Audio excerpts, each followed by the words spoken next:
thank you for coming to this sort of final in conversation in a kind of series of 4 conversations I've had with people that have really inspired my process in making this work. And I'm really honoured to have Angela Voss with us today. She's travelled all the way from Canterbury to be here. I'm just going to do a little description, introduction to Angela. So she is the Programme Director of MA in Myth, Cosmology and the Sacred at Canterbury Christ Church University. For many years she was a musician who focused on the performance of Renaissance and Baroque music. And out of this period of time, she continued to write a PhD that focused on the astrological music therapy of Renaissance philosopher Marsilio Ficino. She has been an astrologer for over 35 years herself, and Angela has been deeply committed and involved in Hermetic, Neoplatonic and esoteric philosophies and traditions in the West. And invested in the marriage of scholarship and spiritual wisdom. She writes about the revival of Neoplatonic thought, the power of symbolism and symbolic interpretation. Thank you, Angela, for coming. Thank you for that introduction. It's great to be here. So I was going to start each of these by saying how I kind of met the person that's sitting in this chair, and I really kind of pursued you as a sort of fan, I think it was fair to say, after hearing Angela's on many sort of podcasts I heard you speak on Melvin Bragg's In Our Times, specifically about, the music of the spheres, essentially, that programme was about. And that really sort of tuned into things that I was thinking about within this work. And really I want to get you to sort of speak about what you know about best, because when I first approached you, you were like, I don't know anything about contemporary art, Serena. What do you want me to help you with? And I guess that's the beauty of contemporary art. You can slip and slide into so many different areas, that what you were talking about really resonated with ideas that I was having about how I wanted to physiologically affect people through sound. And so realising that this traced back through centuries and centuries, and that there was this great history, was really key. So if you could tell everyone a little bit about Marsilio, I should say his name properly, Pacino. This is Angela's book, by the way, just a quick plug. That would be fantastic. Well, really, we have to start with Pythagoras rather than Pacino, because Pacino was very much working within a tradition that had been established throughout the classical period and medieval period, beginning with Pythagoras, which I'm sure you all heard of and know a bit about, who was said to be the first person to hear the music of the spheres, whatever that may mean. No one knows exactly what it means, but he obviously tuned in on some inner level to a kind of vibrational sound that he found very healing, and he established a school, a Pythagorean school, which was based on a regime of ritual and healing and music, using all sorts of symbols to kind of stimulate people's sort of inner wisdom. And nothing was really written down by Pythagoras, but various sort of sayings, and his philosophy was transmitted through the esoteric tradition in the West, particularly through Plato, and the idea that music or sound is embedded in the cosmos in a mysterious way that's beyond our physical hearing. And Plato talks about how the world, the cosmos, is infused with soul, and this soul is kind of constructed by God, or the maker of the world. Sorry. Some people are walking past. So the soul of the world for Plato is constructed in harmonic intervals. It's constructed in perfect fourths and fifths and octaves. The idea being that if humans play or sing these perfect intervals, they're aligning their soul with the perfect intervals of the soul of the world. And this became the basis for the idea that music making on earth could imitate the heavens, heavenly music, and it was a kind of therapeutic tool, really, for humans. To cut a very long story short then, in the Renaissance period, when there was a revival of Platonic and Pythagorean ideas, particularly through this particular philosopher, Marsilio Ficino, they started recreating music with this specific kind of therapeutic aim to realign people's soul with a kind of cosmic order that was seen to be much more perfect than the human order.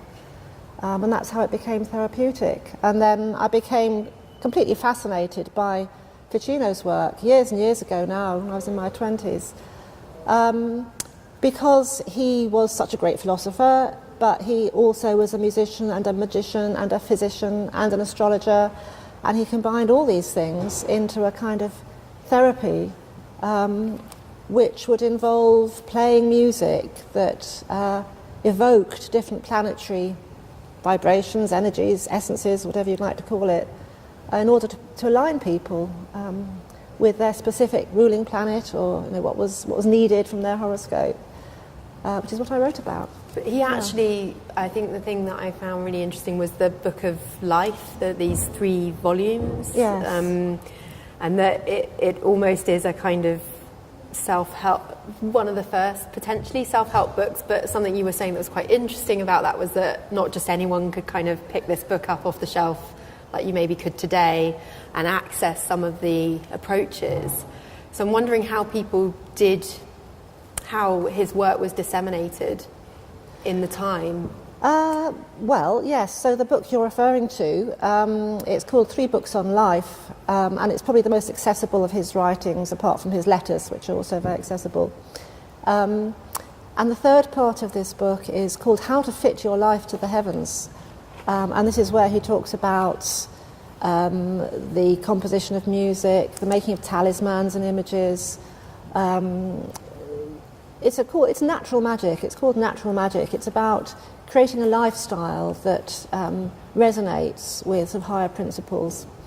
And this book was translated into Italian. It was very, very popular. As you said, Serena, I mean, you had to be an astrologer and a musician to know how to put it all into practice, but presumably you could get somebody else to do the astrology for you, if you couldn't do it yourself. Became very widely disseminated, very popular, and Ficino's work really influenced the revival of Hermetic and esoteric philosophy in the English Renaissance period. So figures like John Dee, Robert Flood, around Elizabeth I were taking this up as well. So he really had a very profound influence. Yeah. And I guess something that would be really useful, I think, for everyone maybe is to explain like where his philosophy comes from, so this Neoplatonism, what that is, Okay. What does that mean? Difficult to do in a few words, but I'll try, yes. So Plato himself wrote about 400 BC, and then in the early centuries CE, from about, say, 100 to 500, a whole series of philosophers emerged who kind of recreated and elaborated a lot of Plato's thinking. But the main thing, I suppose, about Platonic and Neoplatonic thinking is that it's about a very holistic universe. It's about a kind of what we might now call a kind of universal mind that governs everything and that we participate in. And a lot of kind of new science theories seem to be really taking up the same metaphor, the same image in just a slightly different language. The idea that there's a kind of consciousness that pervades everything. For the Neoplatonists, this was called the one world, the one thing.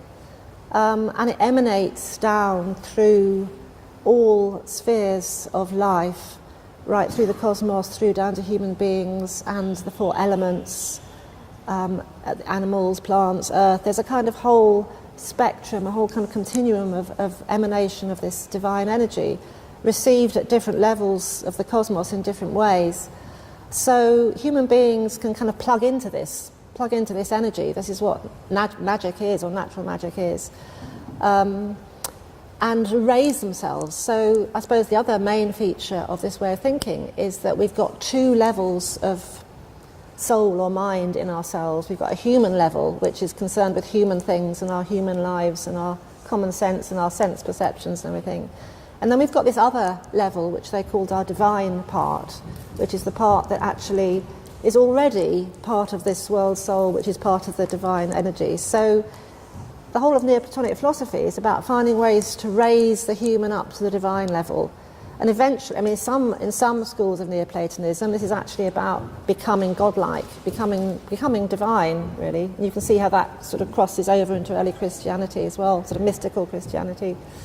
So ritual practice for certain Neoplatonists, not all of them, ritual practice using music, using symbols, using talismanic magic, using images, was all about creating the kind of images that reflected these divine principles. So the artist would have to be able to tune in to the world soul and kind of have a sense of what these divine principles were, convey them in images so that everyone could see them, and then that would allow everyone to sort of raise their consciousness to that level. So the power of art for Neoplatonists, is absolutely supreme. Art has this potential to completely transform the human being.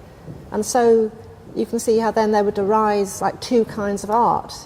So this starts with Plato. You probably all have heard how Plato didn't really like the artists. Well, he didn't like the artists, certain kind of artists, who were just recreating shadows on the back wall of the cave in which people were sitting trapped. But the kind of artist who could move out of the cave and sort of see these higher principles and then come back and convey them to the fellow human beings, that was the kind of art that was the only kind of art that was worth doing. And so that's a sort of distinction, because something that you talk about and that I find really interesting is our relationship to imagination, and how that's shifted and changed through the centuries and through humanity, really. And something that he kind of separated out, these sort of forms of imagination. And could you speak a little bit more about so that's very important. So Plato doesn't really talk about the imagination so much, but when we get to Neoplatonists, we get the idea that there are two kinds of imagination that correspond to these two levels as well, and that's the so-called lower imagination. Some writers just call it fantasy. It's a sort of fantasy, which is just sort of recreating images that don't really connect with anything further than themselves in some way. But the higher imagination is the faculty which can kind of move right through to penetrate the veils of something mysterious. I mean, like Blake's divine imagination, the Romantic poets took this idea up as well, that there's a kind of imagination which is not just sort of whimsical fantasy, but actually is a kind of knowledge. So this is where you get imagination and spiritual knowing kind of crossing over and becoming one in a way, that the imagination opens up the whole realm of spiritual knowing. And again, this is why artists who have this divine imagination can present images for us that will do it for us. And I suppose we're in a bit of an impoverished state in some ways in our modern times, because all images are seen as equal, all art is seen as equal. How can we discriminate between art that's just personal fantasy and art that actually has some kind of spiritual message or content? And I think Serena's art here is extraordinary, because she's managing to combine these very powerful images with sound that does connect to the cosmos and does allow one to move into that altered state where you can begin to drop away the everyday mind and connect with something else. But not a lot of modern art does that, in my opinion. Yeah, you didn't come into the gallery as a contemporary art fan, and actually you didn't know what you were going to expect today. Yesterday you came up here, so it's really interesting to sort of. Well, I was kind of relieved at your response to the work. So it could have been quite awkward today. No, I don't want to be disparaging about modern art. But I think when we all kind of recognise it when we are touched very deeply by art, and from all periods, any periods. And I just think that a lot of art today, has forgotten something. I think there is what seems to be happening, and something I've recognised And I think there is some kind of a move and a shift in a kind of embracing of esoteric thought within the contemporary art world, like the rise of witchcraft just generally in modern day life, I think, and sort of pagan thought is sort of on the rise. And I'm curious, and like something I said to you downstairs actually, like a few years ago, or maybe 5 years ago, I'd find it really hard to use the word spirituality in like an artist statement, which is the worst thing you have to write when you're an artist, something about yourself that, but you know, that was always there. There was always a sense of kind of like, but I felt like I had to sort of hide it and mask it and talk about it in a different way. And I think there is something is shifting, and there is an acceptance of maybe a revival potentially. And I just I wonder if you have that I mean, we're sort of talking in this term that we've gone through this phase of, I think that's something that I wanted to talk about, was this sort of binary sense of our relationship to logic and the imagination. That's something that was, when I heard you speak, it really like the penny dropped in a way. It was like, oh God, that's such a brilliant way of putting it. And I don't know if you could speak a bit more about that. And what, the fact that we've become this sort of divided mind between reason and imagination? Yes, well, I suppose up until, we're talking about Western thinking here, not Eastern, of course, but up until sort of mid-17th century, I suppose, before the scientific Enlightenment, there wasn't really a distinction between intuitive, imaginative thinking, as we might see it, and rational thinking. It was all part of one continuum. It was all part of a divine creation.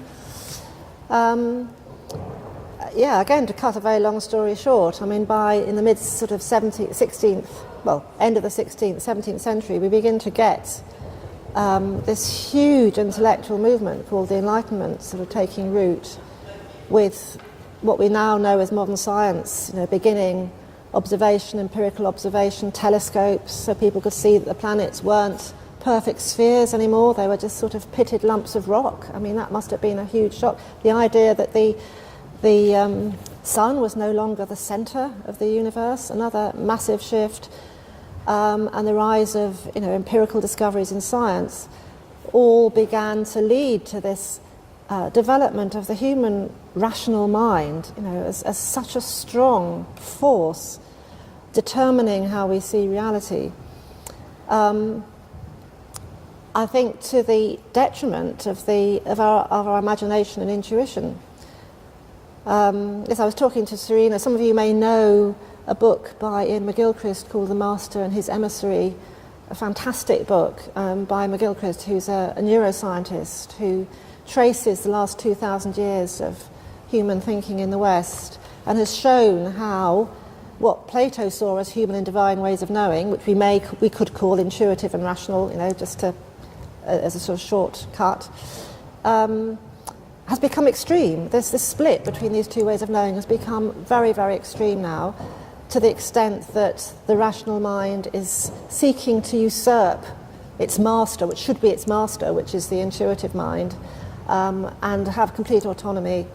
And then what happens as that gets stronger and stronger and stronger is that the intuitive, imaginative knowing gets thrown into a kind of shadow, which then becomes demonized. I mean, you can see this in the demonization of literally the demonization of the feminine, you know, what was in the 17th century with the witch hunts, etc.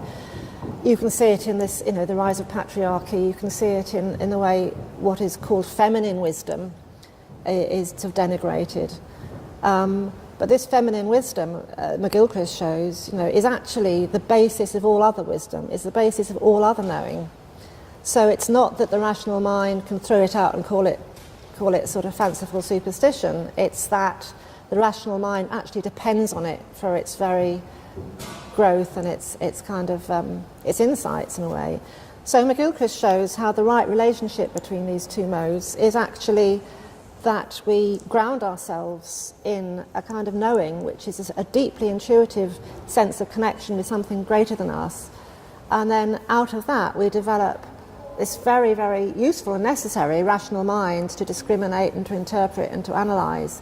But we must always then return it back to the bigger picture again. So he describes it like a kind of a circular process, which is just so like the Neoplatonic way of looking at things, that we emerge out of a kind of ground of being, which is a deep knowing. We then have to, in our human lives, use our faculty of logic and reason and all that to live our lives and understand reality. But then we must have a sense of piety, if you like, back to the bigger picture again. And this is what a sort of true sort of spiritual circuit might be. And of course, McGilchrist shows in certain periods of history, like the Renaissance period, these two modes of knowing were in a kind of appropriate relationship, and then you get a massive flowering of culture. And but now we are sadly, with this very superior rational mind dominated world, and he appeals for metaphor and symbol, to restore this kind of knowing. And this is what interests me a lot. And of course, this is where art comes in, and what you're doing is so powerful, because it's the symbolic, it's understanding that images point somewhere and going with where they point, which is a symbol, seeing the image as a symbol and metaphor, that will restore this kind of knowing. So he ends his book by saying, the only thing that's going to save us really is valuing metaphor and symbol far more than we actually do. It's sort of unlearning this sort of 300 years of enlightenment that we've kind of... Well, we can't unlearn it, but we can perhaps balance it or put it in perspective and give it its own domain of knowing, and not assume that this whole other, mysterious other, can be known in the same way that you know things through the rational mind. That's the problem. Yeah. So things like astrology and all the things that these sort of... Yes, it's a very male-dominated world. That's another element we've spoken about, and something it's interesting because although this man was a priest, so he was completely celibate, but he had a circle of men around him, and it was just this very... And I think you sort of had a struggle with that, because I asked Angela, were there any women doing anything in the Renaissance period that were of interest, and that... there are very powerful Renaissance women, but not philosophers. No, I mean, it was definitely a male world. Yeah, but they were devoted to the divine feminine. I mean, that's very important. That the group of philosophers around Pacino were very devoted to Sophia, or divine feminine wisdom. And you can see this other way of knowing, whatever we want to call it, personified in Sophia, personified in the this great sort of flowering of the feminine goddesses in the Renaissance. This is Sophia manifesting herself, and the classical myths, and the revival of the classical world, the imagination of the classical world is all the revival of the divine feminine. But not many earthly women were involved in this project in that time. It's true. I think that might be a good moment. I wanted to open it up to questions at this stage, rather than leaving any questions right till the end. So is there anything in what we've said already that you want to know more about, or What do you think would be like the kind of physical changes that are made in the world? Like, how would the world function if we were to open up to this intuition? What kind of difference would that create? There'd be less conflict.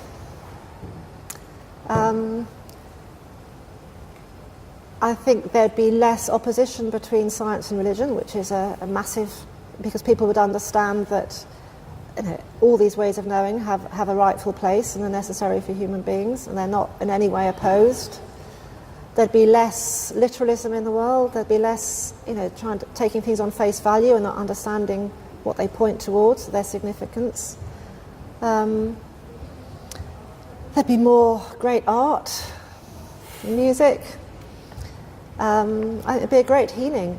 I mean, I think the whole New Age movement is trying to do this in its way. And of course, what is termed the New Age movement is just contains so many different things.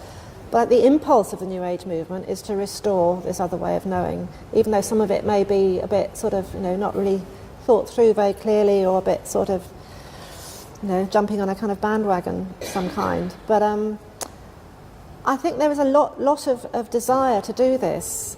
But I think it's quite tragic that some of these great ways of thinking from the past are not really studied and seen as a kind of Western precedent to ways of doing it. So a lot of New Age thinking, a lot of new scientific thinking is actually calling on the same ideas as Plato and Neoplatonic thinking and esoteric thinking, but it actually doesn't really read it, it doesn't really consider it, doesn't really kind of go back to the very profound kind of philosophical principles that would actually convince people, I think, a little more of the quality of this kind of way of thinking. And I think it's because there's this huge watershed of the Enlightenment makes it very difficult for people to really value the kind of thinking that went on before. I suppose that's the best way I can answer it. Yeah. I was sort of thinking about you're an academic, and in the academy, in my experience of doing PhD, these kinds of intuitive methodologies always have to be then articulated through the rational over and over again. That's my experience. How do you manage that in your academic life? Well, this is really interesting because we're now in an education faculty at Christ Church, and since we've been there, I've discovered all kinds of transformative learning methodologies which can embrace the intuitive ways of knowing. So we, on the MA that I teach, we have learning journals where people reflect personally on their experiences, and we have a creative project where they actually create an artwork and reflect on it. And these can all be kind of contained within intuitive research methodologies. And I can point you towards some authors if you like, but there's quite a big movement in education now which is called Transformative Learning, and what we do fits very nicely within that language of transformative learning. And a lot of the transformative learning is based on Jungian ideas, the idea that learning is a sort of soul process of individuation, which fits very nicely with what we do. There's a particular writer called Rosemary Anderson who writes about intuitive inquiry as thought of the heart, which is given an academic method, academic container. So there's actually a lot of help around now. This is something that is growing, I think, within education particularly, which provides methodologies in which you can contain the intuitive. There's also autoethnographic writing, autobiographical writing, creative narrative writing. These are all now established academic methods, and if you lay out the guidelines and say this is what you're doing and do it, you can include poetry, autobiography, dream work. I've got students working with alchemical models, following an alchemical framework for their research. We also use, interestingly, I think this is probably something that's quite unique, we use a model of interpretation that grew out of early Christianity called the four senses of interpretation. And when students are working with images particularly, they follow this, which goes through a process of a literal interpretation. It can be a sacred text or an image, a literal interpretation, an allegorical interpretation, a symbolic interpretation, where they start reflecting on their own engagement and their own transformation through the process, and then a spiritual interpretation, which opens up into some bigger questions of more universal significance. So we adopt that model and bring it into contemporary use, and then you've got a model in which you can actually move in this intuitive way as you go through that model. So we're finding all sorts of ways to bring this into an academic discourse. And it seems to be far easier in education where we are now than in religious studies where we used to be, where it was very difficult to do anything unconventional. Yeah. Why is that? Because their methods are more prescribed? Or? I think, yes, we were in a department where you just wrote in a certain way and it was very conventional and you didn't involve your personal experience. It's very interesting if it's a religious studies department. They're also dealing with there's a disconnect. Yes. Similar perspectives. This is very true, but I think there are other issues with the religious studies department because, well, I can't really sort of go into this now, but I'm not going to go into that particular religious studies department. But in general, I would just say that what we're finding with our program is that we have many practitioners who are sort of pagans, who identify as sort of pagan in some way, and we have to negotiate the pagan. I mean, Canterbury Christ Church is an Anglican university, and we're having to negotiate that relationship, which is very interesting, and we're actually making a lot of connection and with the Anglicans in the university. Well, that could be quite an interesting point in terms of what he represents in a way. Absolutely, exactly what he was doing. He was this fusion of, he was a Christian, I'm correct, priest, clergy, and he was trying to fuse these pagan ideas in. Could you talk a bit more actually about that? For me, I think that's quite interesting because he was really, that's so groundbreaking to be a thinker in your time and be going against the conventions of that time, to the point that you could be executed. Yeah, absolutely. Some of his colleagues were, for it. Yeah. Well, I think it's the same kind of dilemma that we've got now, in that he was trying to infuse what was quite a rigid kind of Christian dogmatic way of approaching religion with this Platonic imagination. I mean, not so much for us now, but key for that period was this problem of the spirits, or the daimones, the demon, what became demons in Christianity. Because what I didn't mention before is, for the Neoplatonic cosmology, all these levels of being are filled with intelligences. They're all filled with life, and these intelligences are seen as good, positive spiritual intelligences. They're daimones, not demons. What happened with Christianity is that because Christ came and subsumed all this into himself, this sort of cosmos almost became cut in half, and we have the good angels and the saints on the one side, and then we have all the kind of spiritual intelligences that were seen to be lower, demonized, literally demonized. So here comes Pacino with wanting to promote this cosmos that's full of positive intelligences, and for him the planets are daimons, they're life forces that are leading us back to the good. And he's trying to fit this into a world where all these things are seen as demons.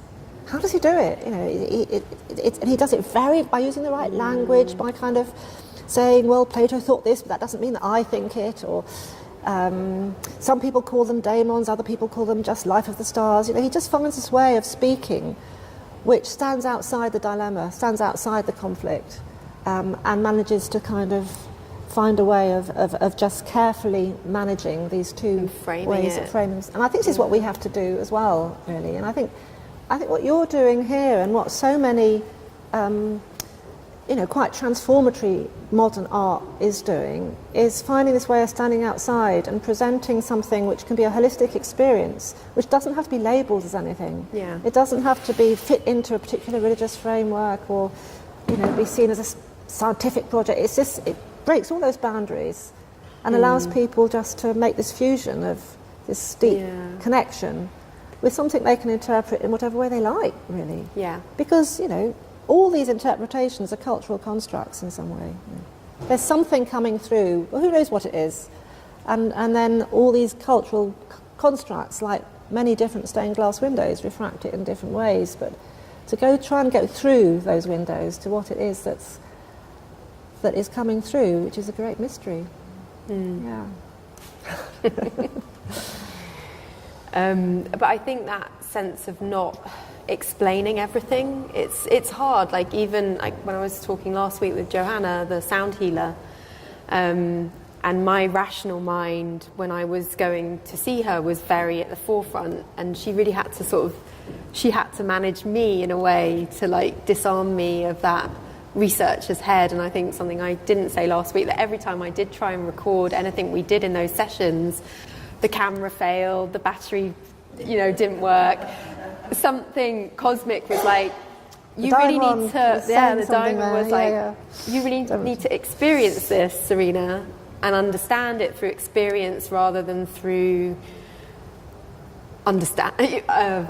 rational understanding or empirical, like the facts and the figures and why the frequency does this, and feel it. What does it do? And I think that's the thing, the framing of everything really is so key, I suppose. Well, you need both. You need both. I mean, Pacino interestingly says when you're improvising or composing cosmic music, you need diligence and divine inspiration. So, you've got to do the hard work. You've got to work it all out. You've got to know your sort of, scientific frequencies, or you've got to know your, astrological aspects. You've got to know it all. To learn the art, and then you just got to abandon yourself to this other inspiration which comes through you. But you can't have one without the other. Yeah. But something that was quite interesting that you spoke about was the two different ways of using these planetary harmonics. The sort of Pythagorean way that was quite different to his methodology. Am I correct in saying that, or am I? Yeah, I think what you're referring to is the fact that out of the idea that the music of the spheres has some kind of effect on us, or we can tune into it, came two streams of using this. So the kind of stream I think you're evoking here is the stream that tries to imitate either sort of frequencies or sounds that, or particular pitches of notes that are associated with cosmic vibrations or harmonies. I'm just thinking of something like that. There's NASA recordings now you can get of amplified planetary harmonies that are used for meditation, for example. So that's like a kind of combination of scientific measurement and meditative work. Or in the medieval period, they used to try and measure distances between the planets and then put that onto a musical scale, so that the musical scale would actually imitate the distances between the planets. This is all quite a sort of intellectual process. But a whole other way of doing it would be to much more metaphorically or symbolically take a whole series of notes, like a scale or a musical mode. Those of you who are musical will know, there's different modes based on the white notes of the piano, and associate a whole mode with a planet. So that gives you a language in which to compose a piece of music that's not just a pitch or a vibration, but actually is a piece of music, using a particular musical vocabulary that would evoke that particular planet. Would and that's that a different come thing. out of your own personal associations with that planet, or would you have been? Is that more the Ficino method in a way? That's what seemed to be they started to do in the 15th century. So what Ficino was doing seemed to be based on other theorists in the 15th century who started to associate not just notes with planets, but musical modes with planets. So he seems to be using a scheme devised by somebody else who was working at the time, which would say take the ancient Greek names of the modes like Dorian, Aeolian, Phrygian, so forth, but use Western church modes with these names and associate them with planets. So you'd get the idea that the Dorian mode, if you play a piece of music composed in the Dorian mode, you're connecting with the sun because it has solar properties. So this is where we become to get symbolic. There's something about the quality of that mode which would evoke the sun. But also a sense in the human psyche, the way it would affect us, the way it would affect the listener. So it would then affect the listener by evoking this sort of solar property of sort of strength and sort of purity, by playing this mode. So when we made this CD called Secrets of the Heavens, this is what we did. We evoked the different planets by using the different modes in the kind of way that Ficino might have done. And then natural magic, then, is not just about the music. If you wanted to invoke the sun, you might play a piece of music in the Dorian mode, but you'd also use everything else that connected with that archetype of the sun. The god, you might want to have an invocation to the god Apollo. You might want to use a sunflower or the heliotrope or images of a lion, all these things which connect with that archetype of sun, and then you'd be strengthening the sun. So this has a much more, it's a different quality, different flavour. It's much more of the sort of the symbolic association than the more sort of literal type of imitation of certain notes or certain frequencies, but both very powerful ways of connecting. And that was definitely much more so this is from, just talk a little bit about this piece you made. This was 2000 This was quite a long time ago now, but it's still available. It's called Secrets of the Heavens, and we were very lucky to have the actor Mark Rylance involved in this project, and he's very tuned into these things, as some of you may know. So he's reading the words of Ficino on this, and And then we had a group of singers and instrumentalists, and we sort of semi-improvised the hymns to the different planets, going from the moon to Saturn, interspersed with music of the period that conforms to the quality of these planets. And it was amazing. And we did a live performance in a very ancient church in London called St Bartholomew the Great, where we had the right incense for each hymn, because I didn't explain that what Pacino was doing was using ancient hymns that were called the Orphic hymns, that were actually written in the early century CE, and he translated them from Greek to Latin, supposedly by the mythical Orpheus. And these hymns celebrate the qualities of the different deities. So he was using those texts, and we used those texts, and each of those texts has an incense associated with that particular deity, which we had wafting through the aisles as we were doing this. So we were doing these pagan hymns, by the high altar in this ancient Christian church, and it was a very, very powerful experience. And for me, it empowered all the work I've ever done since, really, because it was bringing together these two traditions and yes, invoking something. I think could we open it up again to questions? Yeah, please. What do you think about listening to this? It seems like it's a way to re-find ourselves, or go back to the principles of shamanism, and that was swept away with kind of the wrong kind of Christianity, if I could call it. Yeah, So, because a lot of the principles of sacred sound, magical thinking, symbolism, are all part of shamanic way of thinking. I think it's interesting that the rise of shamanism at the moment is quite strong, isn't it? I mean, I think it's because people are finding this is a way in to connect with these other dimensions. So it absolutely is all part of the same process. It's like a universal truth that people keep refinding again in different ways. Absolutely. Well, I'm kind of wary about calling it a universal truth, because that immediately sort of sets it in a bit of stone as... I suppose I don't mean in terms of a literal way, I mean kind of magical thinking. Yes, it's a way of... magical, it's a kind of something that's universally there, waiting to be discovered. I think it is universally there, and I think what modern physics is coming up with, the idea of this quantum reality that sort of changes as you participate in it. I think this is part of the picture too. It is. I think it is there, but I think it's been called by so many different things at different times. And the problem is then when people then rigidify it and say, well, this is how I see it, therefore this is a universal truth, and it excludes other ways of seeing it. That's the problem once you start saying words like truth, universal truth. Truth is such a difficult word. But I think I see it more as a kind of, these are all ways of opening consciousness into this potential that we all have, but that has been closed down a lot by the way we've been told to think and the way we've been educated to think. And this is why shamanism is now so popular, because people can do it in quite a sort of simple way, really, and just open up and find something. I think the problem with so many, there being so many different things available to us now, is that it can become a bit of a pick and mix, way of entering into these things, and actually a spiritual path is quite hard, and you need a lot of dedication, and you need to sort of follow, I think, one thing and sort of really practice it. But I agree. I think shamanic practice is a very powerful way of opening the doors if you're ready to encounter what you find there. Yeah. As a musician myself, how do you feel about minimalist composers? Sorry? Minimalist composers. Minimalist. Like Philip Glass. Yeah. I found myself very drawn to that as a real way of meditation. Absolutely. Freeing. Yes, I agree. I think, yes.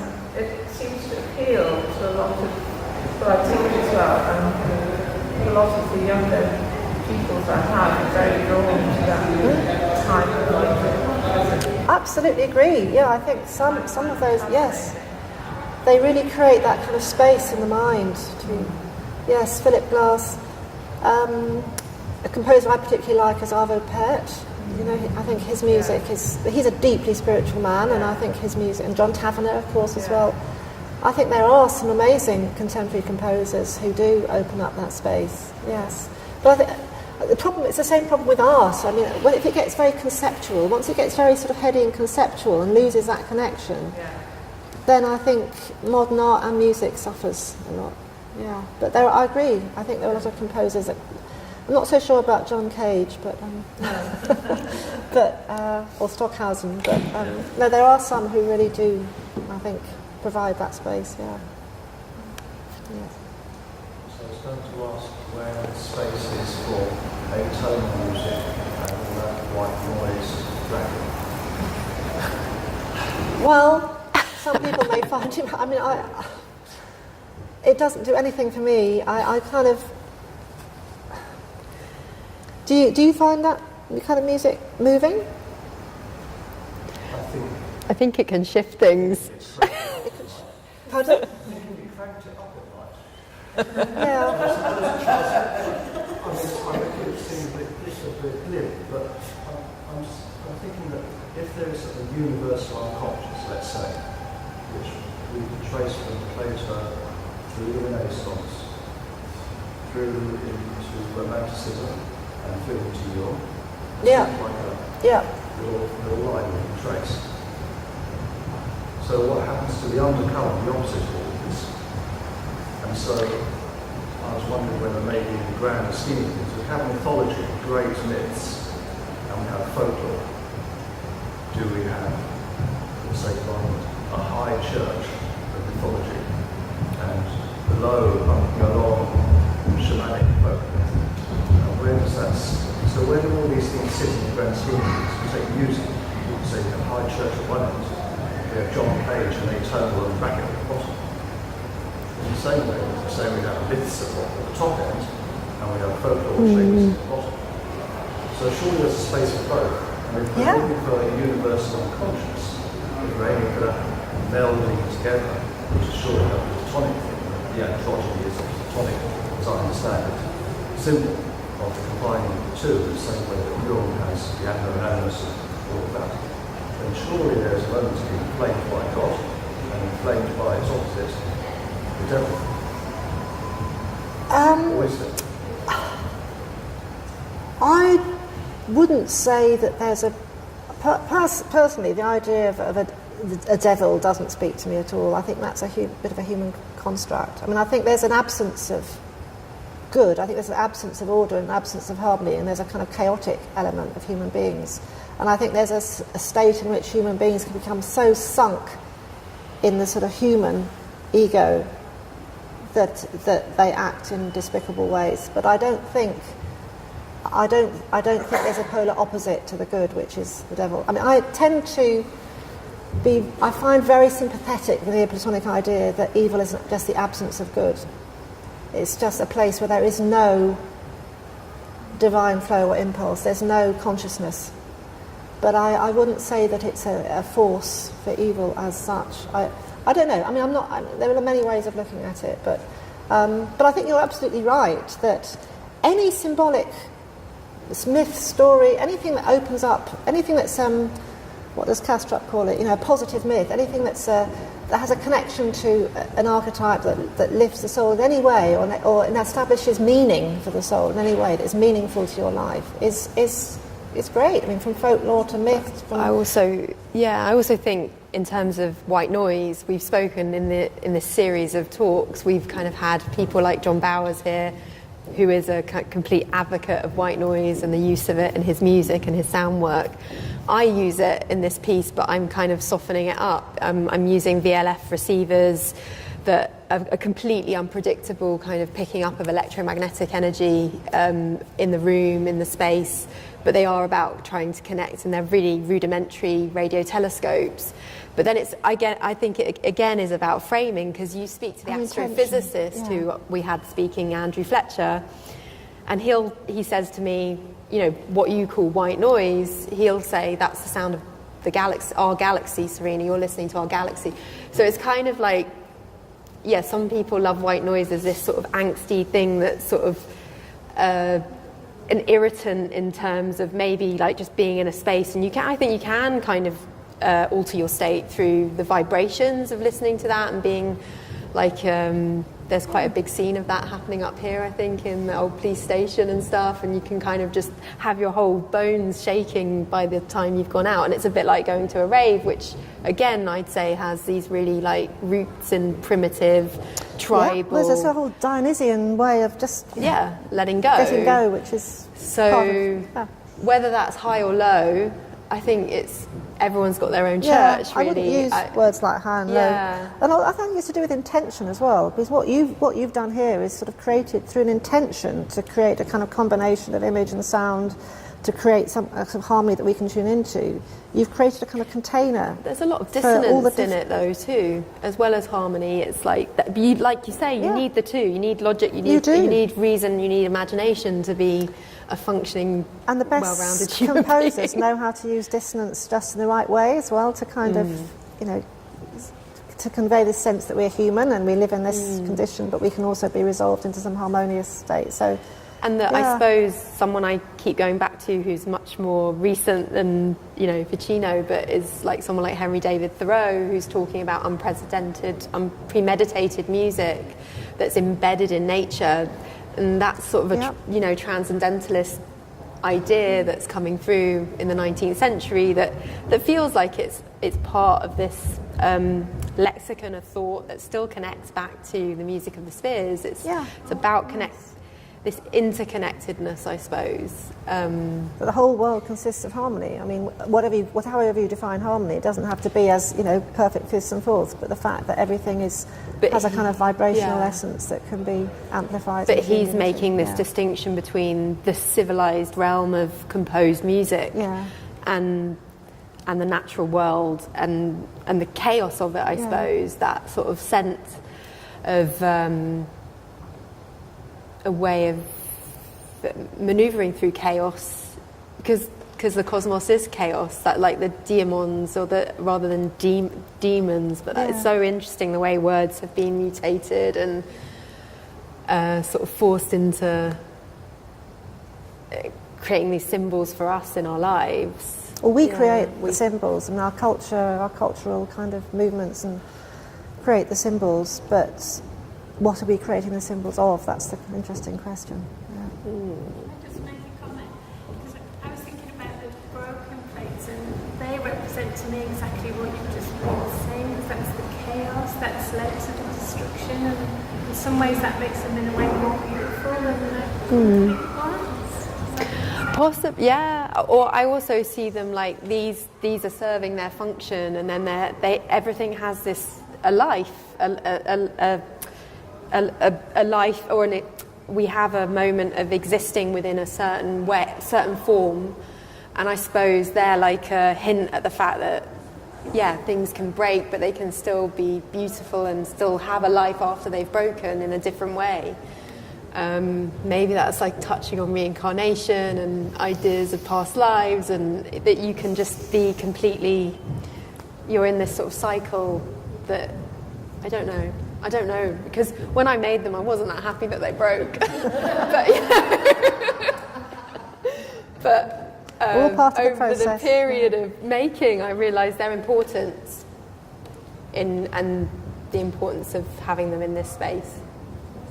I wanted to ask that, did they break on accident, or... Oh, toes. Oh, yeah. I wonder what it was like for you to see them break. Pretty heartbreaking.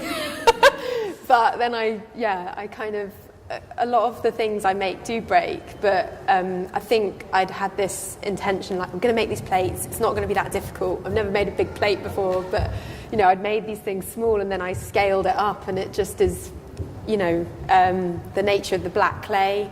It didn't have enough sort of texture in it, so that it didn't hold together. But in order to use a kiln this big, you have to fill it up. So I had to make 5 plates. I had to make 5 mistakes. Anyway, happy mistakes, I think. Happy accidents. Do you have any thoughts on the dark night of the soul? Dark night of the soul.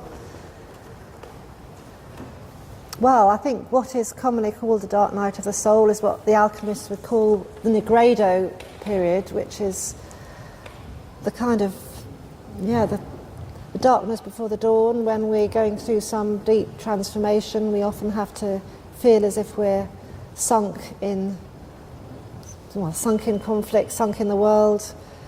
Often manifests, I think, as depression, and seems to be necessary to spark off a true process of change. It seems to be there's some kind of inbuilt process in creation which necessitates this awareness of mortality, awareness of, before you can really change, you have to be completely aware of your own mortality, which can result in intense melancholy or depression. I mean, melancholy, particularly in the Renaissance period, was seen as this state of intense sort of inner introspection and kind of intense sadness, feeling alienated from where you've come from and your source. But you had to go through that before you could, and then begin to remember where you'd come from. It's really interesting because in terms of music, the most powerful music was considered to be the kind of melancholy music, which was so intensely beautiful that it reminded you both of your mortality, but also of where you'd come from and where you were going to go to. So intensely melancholy music would have this ability to kind of wake you up out of that dark night of the soul in order to start remembering and then to start following a kind of path that could sort of lead you back. So I think the Nigredo is never, this dark night of the soul is never just for its own sake. It's always for the beginnings of something to shift and change, and out of it can come a sort of realization of your, they would say, realization of your immortality, that you may be in a mortal body, but your soul is actually immortal. And once you've realized that, you can start moving on this sort of spiritual path, which will then strengthen that. So it becomes a kind of path of salvation. But and I think the great mystics who underwent this dark night of the soul, it was like the prelude to their mystical revelations and their understandings that they were immortal. And that's all I can say about it. I think it's just not. I mean, depression now is not recognised as a spiritual state, is it? And people are just given pills to try and make it better. And I think if we had a different attitude towards it and understood it as part of a much deeper process, we'd be a lot healthier, really. Shedding of the ego, yeah. Yes, I mean, shedding of the ego and realising that's just a false, well, not false, but it's actually a limited part of the human being. Very painful process. I have another question. You've very much emphasised this European tradition of thought, and as you were talking, I'm Buddhist, and as you were talking, I was like, this sounds a lot like Buddhism. Yeah. The idea that we all have within ourselves a Buddha nature, and it's completely possible to achieve Buddhahood through profound spiritual work. And I was wondering, firstly, was there any relationship? I mean, you hear of these stories of like Jesus, he really went to India and he found some teachings of Buddha, and then he came back and that's where he got all this stuff from, or those kinds of things. But I guess both in that period were different traditions in different parts of the world able to be aware of one another, and even contemporaneously, do you deal with these things, or are you practicing? I don't know a lot about Buddhism or Hinduism or Islam or other religions, but I'm absolutely sure that the roots of these were very much interconnected. So, just for example, in the Alexandrian period, early century CE, there was it was a bit like a sort of previous sort of New Age in a way. There were so many different traditions that were Jewish, Christian, Neoplatonic, Sufi traditions then grew out of that too, early sort of Hinduism. So, yes, there was a sort of melting pot of traditions which all communicated with each other. But I think the main thing really is that, as I would see it, that there are all the sort of great cultural religious forms of the world are like ways of finding form, for this ineffable, and they sort of find their ways according to the particular culture of the people. So of course there are going to be differences because cultures are all very different and they do things in different ways. Of course there are going to be elements that seem incompatible, maybe polytheistic or monotheistic or whatever.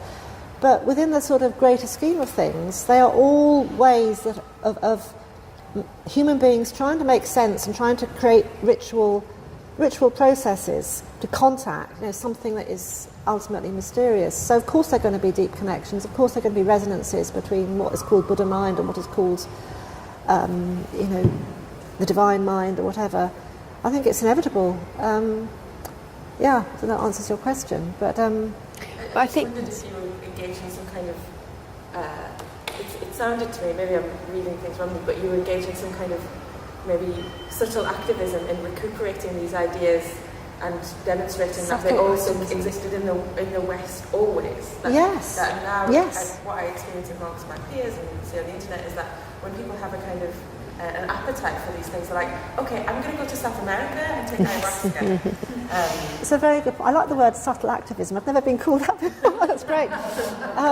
But yes, I think we are definitely doing subtle activism about the Western tradition. And I think, yes, because the whole, what is called Western esotericism, is this very powerful system of reconnection, which you don't have to be a believer in a particular religion. You don't have to. I mean, it's a completely. It can form all religions or none, and it's interesting. Sorry to interrupt that, but I read. I remember reading the preface of is it Dorothy Fortune? Diane Fortune. Diane Fortune. Is that? She writes about the Kabbalah. She was Diane like Fortune. Diane Fortune then. But I remember feeling like I read the introduction. I got really scared to read the rest of it because she's presenting the Western notion of the tree of life, essentially. But she writes at the beginning, "Don't dabble." Like a bit, it's like what you said at one point in one of your answers. Like it is, and she also sort of speaks about how. Eastern traditions are there because they fit into the lifestyle of people in that culture, and us trying to adopt that isn't necessarily that health. This is the way I read it at the time. It was quite a few years ago, and I will try and persevere through her warnings. She's great, but she did sort of. I felt like she was speaking to me and saying, "Don't dabble, and don't mix all these things up," which is what I do all the time. Well, and I can't focus on one. I can't commit to any kind of one spiritual course. Well, I suppose. She was a very dedicated. She ran her own mystery school, didn't she? But she was part of the gold. Part of the gold. Well, she was started Inner Light is Diane Fortune's. Okay. I came out of the Golden Dawn. Yeah. Okay. But I think we do have this whole reservoir of esotericism in the West, which tends to be belittled a bit. I mean, we tend to think, magic, witchcraft, Druidry, all this comes out of the Western esoteric tradition, but it all goes back to a very, a very profound, philosophical attitude towards the world and reality. And these are all just different offshoots and ways of going back to it, and it's there, yes. And I suppose what we're trying to do on our programme is to both teach about it, but also teach from it. So we're trying to get that balance between cultural history and ideas, but also to learn from it. So that if you're reading some of these texts and looking at the images from these traditions, you can actually do both things. Not many academic programs do that. So we're trying in a way to reconnect people with this Western route. Yeah, and of course we have a very strong emphasis on astrology and divination and magical practice, connecting it back to the philosophy of Western esotericism. Do you think to a certain extent that us in the West have become different to Western mystery tradition because firstly we've expanded our horizons, we are now more conscious of what goes on in the world, and the idea that familiarity breeds contempt to a certain extent, that we look to the mystic East here in the 19th century. Tibet was the place to be because it was this mysterious place that held us knowledge, whereas actually there was the same type of knowledge available through the Western esoteric tradition. Yeah, I think that happened with theosophy in the end of the 19th century. When Eastern traditions started coming in, people began to find, oh yes, this is more exotic, this is going to be more spiritually powerful or whatever. But I think it's true. I think we only have to look to our own Western traditions. But also, I'm just thinking, Pacino was taking things from Hermeticism, so that's like Eastern Egyptian. It's everything so it's goes back to roots. Egypt. Yeah. So Yeah. we're all maybe in that way, East-West. Maybe we're being too binary what is about Western things. esotericism? It is, as you say, it goes back to It's at all least coming Egypt, from this- Mesopotamia, Persia. Yeah, it's all rooted in that sort of area. Ultimately, yeah, it's true. I suppose it's Western esotericism has become an academic discipline in a historical sense. There's an MA in Amsterdam, Western esotericism. There used to be one at Exeter, which looked at it as a historical current, and so that it became sort of a little box of this is Western esotericism. But yes, you're right, Serena. Actually, it's not Western at all. It's actually just about the ability human beings have to negotiate the hemispheres, as McGilchrist would say, and find ways to interpret and give form to what this other thing coming through might be, which none of us really know. Okay. Yeah. I think I'm being given the nod that's the end. But thanks so much for coming. And thank you. Well, Thanks for coming. It's lovely to be here.